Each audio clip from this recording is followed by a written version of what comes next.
Yo, what's up, y'all? My name is Tayo, and I'm happy to introduce you to my dope channel. And for the very first episode, I'm going to talk to you about what went into my very first script.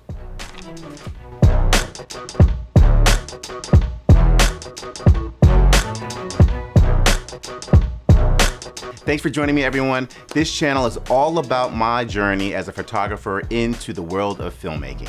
The DOP in DOPE stands for Director of Photography, or DP, or Cinematographer, and the E stands for Editor. Fire, ain't nobody else thought of that name, son. So I imagine there's a few of you out there who are in my shoes trying to do the same thing. So I figured I'd share what I learn as I go along my way in this journey. But in order for me to be the best DP that I can be, I think it's really important for me to get a taste of the different positions that go into making a great and memorable film. Using industry standard formatting and lingo will show your professionalism and also show that you're serious about your craft. Now, honestly, this isn't my first script, but it's definitely the first script I've done the right way. Previously, I wrote a narration that was a letter to self, and I built up 3 different videos around this concept. It was called This Year I Will. But I was doing that video pretty much by myself, so I didn't have a team that I needed to communicate with. So it didn't matter how it looked. But my most recent script was written for a Lacey Collective. It's actually for an action scene that's supposed to be about 60 seconds long, and I'll be shooting it in the coming weeks. And I need to be able to communicate with an entire team. Multiple actors, a boom operator, a second camera operator, a fight choreographer. So there's quite a few people that I want to be able to communicate my vision to. So not only do I need a good story, but I need good documentation so I can communicate effectively with my team. Now, all that said, I typically start with Google Keep for jotting down ideas. It's my dumping ground.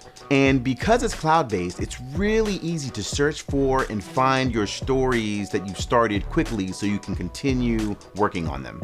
Now, because my goal, my aim is to think like a cinematographer, I'm often thinking of lighting setups and camera angles and camera movement and lenses and focal lengths that I might want to use while I'm actually writing dialogue and action for a scene. But the fact of the matter is that I won't be working by myself most of the time. So I need to learn and understand the formatting, the terminology, and the language that's used amongst all the different creatives that I'll be working with.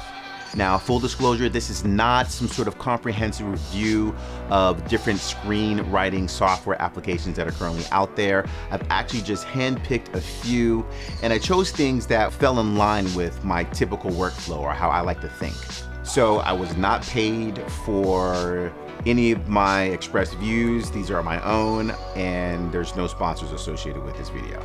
The first software app that I wanted to mention is Final Draft.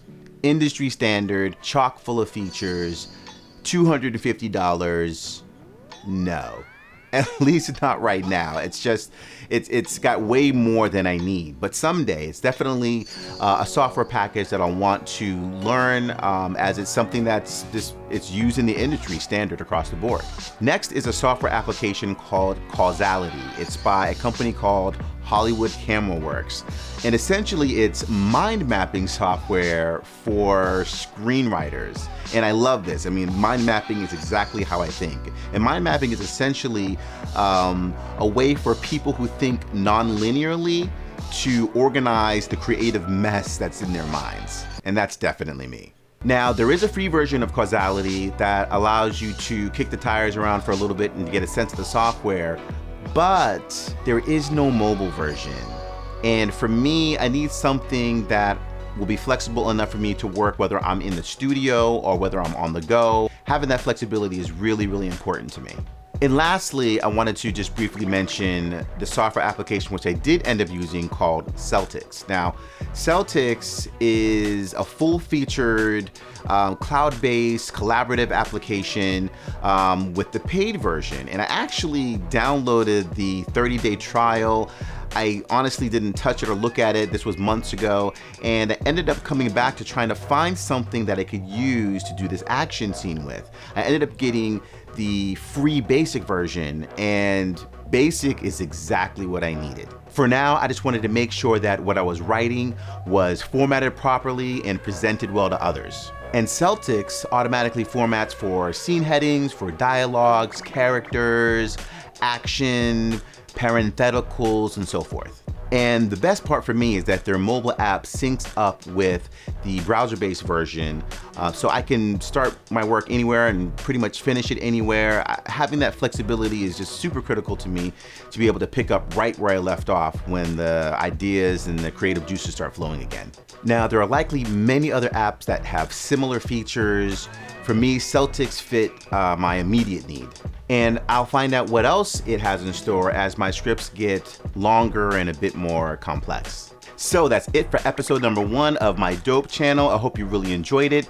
If you did, please remember to subscribe and also comment below. I'm looking forward to hearing your feedback and would love to also learn from you as you go along this dope journey with me. Stay tuned, and until next time, stay dope.